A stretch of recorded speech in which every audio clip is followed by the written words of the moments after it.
Welcome to my channel Best Islamic Insights. بسم اللہ الرحمن الرحیم۔ السلام علیکم ورحمۃ اللہ وبرکاتہ۔ پیارے ناظرین، ذوالحجہ کے پہلے 10 دنوں کے فضائل و اعمال۔ اللہ کا خاص فضل اور احسان ہے کہ ہماری زندگی میں ذوالحجہ کے فضیلتوں اور برکتوں والے ایام دوبارہ آئے ہیں۔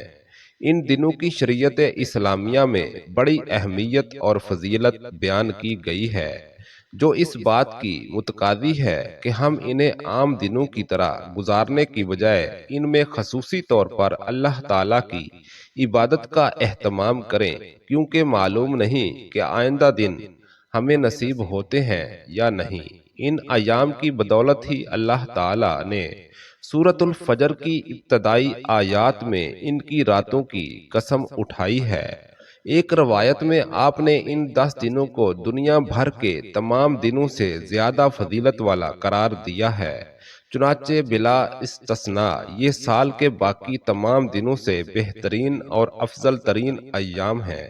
ان 10 دنوں جیسا کوئی دوسرا مجموعہ سال بھر میں نہیں ملتا، حتیٰ کہ رمضان المبارک کے آخری عشرے کے دنوں سے بھی یہ مجموعہ زیادہ فضیلت کا حامل ہے۔ جب اللہ تعالیٰ نے ان دنوں کو اتنی فضیلت بخشی ہے تو سچے مسلمان کے دل میں جذبہ عبادت اور شوق بندگی کا ابھرنا طبعی امر ہے، چنانچہ وہ چاہے گا کہ اسے وہ اعمال بتائے جائیں جن کے ذریعے وہ ان دنوں کی برکات حاصل کر سکے۔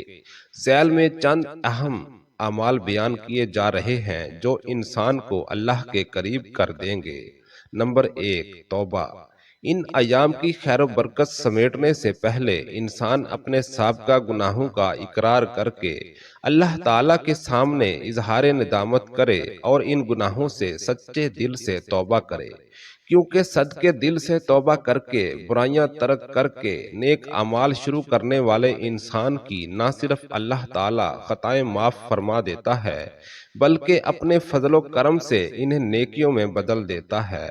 نیز توبہ و استغفار سے درجات بھی بلند ہوتے ہیں۔ خود رسول اللہ صلی اللہ علیہ وآلہ وسلم گناہ نہ ہونے کے باوجود ایک دن میں اللہ تعالیٰ سے 100 مرتبہ توبہ کیا کرتے تھے۔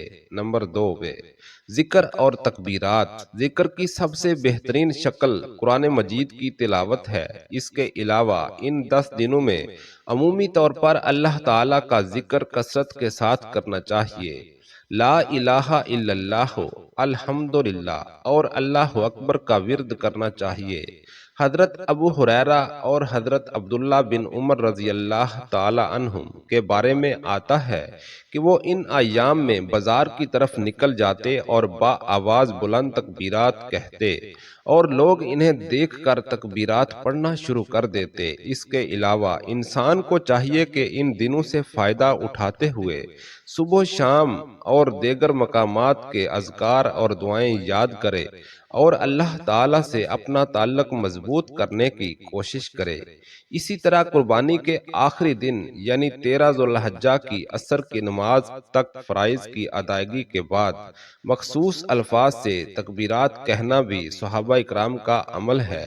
معروف الفاظ یہ ہیں: اللہ اکبر، اللہ اکبر، لا الہ الا اللہ، واللہ اکبر، اللہ اکبر وللہ الحمد۔ مقصد اللہ تعالیٰ کی بڑائی اور کبریائی بیان کرنا ہے، الفاظ کوئی بھی ہوں۔ نمبر 3 پہ صدقہ۔ انسان کی پریشانیوں اور مصیبتوں کا بہترین علاج صدقہ ہے، اس لیے ان مبارک دنوں میں زیادہ سے زیادہ اللہ کی راہ میں مال خرچ کرنا چاہیے۔ ہر کسی کو اپنی اپنی استطاعت کے مطابق فقراء و مساکین اور ضرورت مندوں پر صدقہ و خیرات کرنا چاہیے تاکہ عید قربان کی خوشیوں میں وہ بھی ہماری خوشی کے ساتھ خوش ہو سکیں۔ اپنی بیوی بچوں کی خوشیوں کے لیے بے دریغ مال لٹاتے ہوئے ہمیں اپنے گرد و نواح میں بسنے والی بے سہارا بیوہ عورتوں اور یتیم بچوں پر بھی نگاہ ڈالنی چاہیے اور ان کی ضروریات کا بھی ہمیں خیال رکھنا چاہیے۔ نمبر 4، نفلی روزہ اور دیگر عبادات۔